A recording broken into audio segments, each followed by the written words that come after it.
अगर प्रेम कुमार जी आपके हिसाब से अगर मैं इस वाली एनालॉजी पर जाऊं तो इसका मतलब ये है कि जहां जहां पर कांग्रेस हरियाणा में हारी, वहां इधर हारी महाराष्ट्र में, तो वहां पर पार्टी टूट जाएगी, क्योंकि हार के साथ तो कोई खड़ा नहीं होना चाहता है और हर कोई सत्ता में रहना चाहता है। तो सत्ता में रहने का लालच अगर ऐसा है तो फिर तो पार्टियां टूटने लग जाएंगी। हार गई पार्टी, टूट के विधायक चले जाएंगे दूसरी पार्टी में, कहेंगे हम तो सत्ता में रहना चाहते हैं इसलिए हम इसमें चले जाते हैं। तो ये वाला लॉजिक सर मुझे समझ नहीं आता। लेकिन आपने एक बात कही, आपने कहा कि बीजेपी को और मोदी को नकारा लोकसभा के बाद। सर मैं एक मिनट आपकी बात को मैं एक बार, कोई लॉजिक नहीं दिया। अच्छा आपने ऐसा लॉजिक ही नहीं दिया, ठीक है मैं वापस आ रही हूँ आपके पास। जो आपने लॉजिक दिया मैं एक बार कृष्णा हेगड़े जी से पूछ लेती। कृष्णा हेगड़े जी क्या ऐसा ही है, वो कह रहे टूटने वाली थी पार्टी इसलिए एकनाथ शिंदे को मजबूरी में डिप्टी सीएम पद स्वीकारना पड़ा। वो हंस रहे हैं। सुचारिता जी के मनगढ़ंत कहानी बनाते मुझे लग रहे हैं कि इन्होंने जासूसी का डिपार्टमेंट स्टार्ट करके रखा है हमारे वहां पर। देखिए ऐसा है कि हमारे जो विधायक है वो पूरे एकनाथ शिंदे जी के साथ है और उन्होंने ये भी कहा कि अगर एकनाथ शिंदे नहीं बनते तो हम भी बनने को तैयार नहीं है। इतना तक बात आगे गया था। फिर एकनाथ शिंदे जी को हमने कहा कि भाई देखो आप ही हमारे नेता हो, आप ही हमको आपने ही लीड किया है, आपने ही हिंदुत्व के लिए अपना ताकत लगाई है। जो वीर सावरकर के खिलाफ बात कर रहे थे, जो हिंदुत्व के खिलाफ बात कर रहे थे, जो सनातन के खिलाफ बात कर रहे थे, जो लोकसभा में मुस्लिम पोलराइजेशन कर रहे थे, जो Owaisi All India Muslim Personal Law Board, Ulema Council और सज्जाद नोमानी का साथ दे रहे थे, उनके साथ आप लड़े, डटकर लड़े, भारतीय जनता पार्टी के साथ लड़े, अजीत दादा पवार के साथ लड़े। तो आप हमारे नेता हो, आप आगे बढ़ो, आप पावर लो, हम आपके साथ हैं। हम ऐसा कभी ये नहीं सोच सकते कि भारतीय जनता पार्टी को हम छोड़े या महायुति को हम छोड़े। हाँ। हमने पहले ही दिन पे हमने समर्थन लेटर जो सम्मानीय राज्यपाल है उनको दिया कि जो भी अमित शाह जी और सम्मान्य प्रधानमंत्री जी ने निर्णय लिया है हम साथ में हैं। आप आपका मुख्यमंत्री का नाम दे दो, हम आपके साथ में हैं। हमने कभी नहीं कहा कि हम सरकार के बाहर जाएंगे, हम आपको सपोर्ट नहीं करेंगे। हमने हमेशा सपोर्ट दी और हम हमेशा देते रहेंगे। और ये हिंदुत्व का जोड़ है, शिवसेना और भारतीय जनता पार्टी 1987 से साथ है, हिंदुत्व के आइडियोलॉजी के लिए साथ है। और ये कभी जो जोड़ है ये टूट नहीं सकता। ये सिर्फ पावर का जोड़ नहीं है, आइडियोलॉजिकल जोड़ है। ठीक है कृष्णा जी, मैं एक बार जरा बड़ी खबर अपने दर्शकों को बता देती हूँ।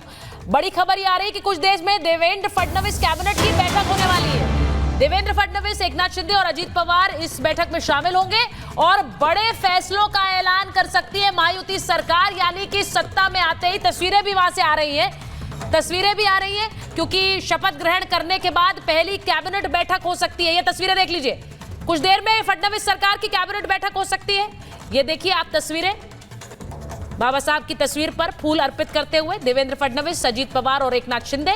और यहां अब पहली बैठक के बाद कोई बड़ा ऐलान देवेंद्र फडणवीस कर सकते हैं, यानी कि महायुति की सरकार की तरफ से किया जा सकता है। आपको याद होगा कि ये एक जो चुनाव में वादे किए गए उसे लेकर भी देवेंद्र फडणवीस ने कहा था कि हम एक एक वादा पूरा करेंगे। तो आज सरकार के शपथ ग्रहण के बाद पहला ऐलान क्या कर सकते हैं, इसको लेकर कोई अटकलें हैं चंद्रप्रकाश जी?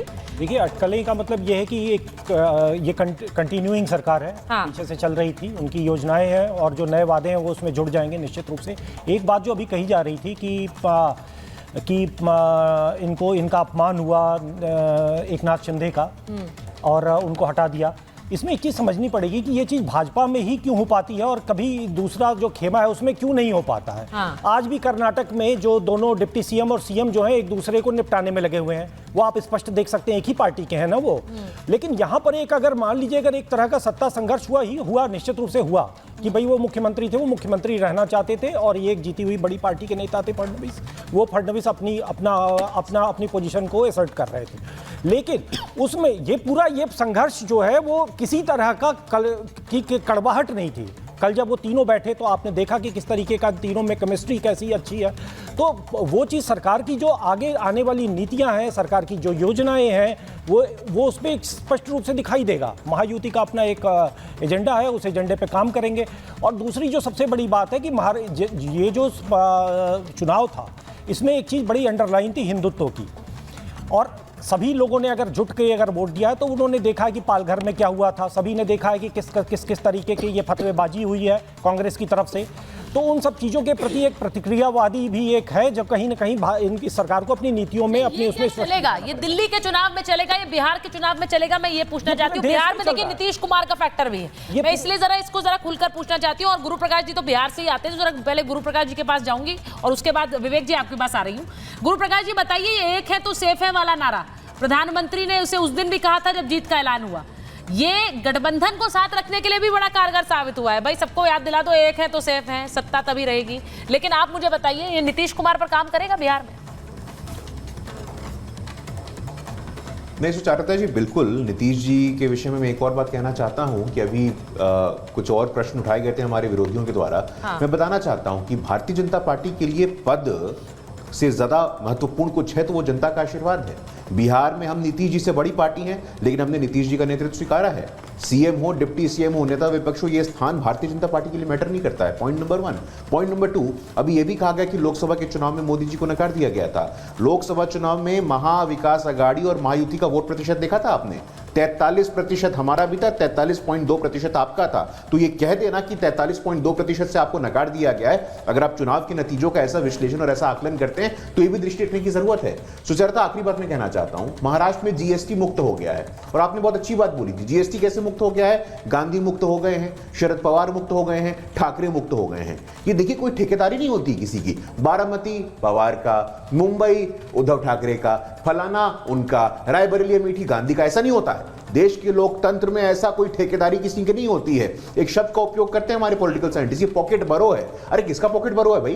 कोई भी सामान्य व्यक्ति, देवेंद्र फडणवीस जी एक सामान्य परिवार से आने वाले व्यक्ति आज महाराष्ट्र के मुख्यमंत्री का शपथ लेते हैं। एकनाथ जी एक सामान्य परिवार से आने वाले व्यक्ति आज उप मुख्यमंत्री पद का शपथ लेते हैं। ये किसी और पार्टी में संभव है क्या? ऐसा बिल्कुल संभव नहीं है। और महाराष्ट्र की जनता ने लगातार, तीसरी बार मैं बताना चाहता हूं, जो लोग इस वर्डिक्ट पे सवाल खड़ा कर रहे हैं, पिछले 3 विधानसभा चुनावों में सिंगल लार्जेस्ट पार्टी कौन रही है? तो भारतीय जनता पार्टी रही है। हाँ। और इस मैंडेट को हाईजैक किसने किया था? इस मैंडेट के साथ दगाबाजी किसने की थी? तो महाविकास आघाड़ी ने की थी।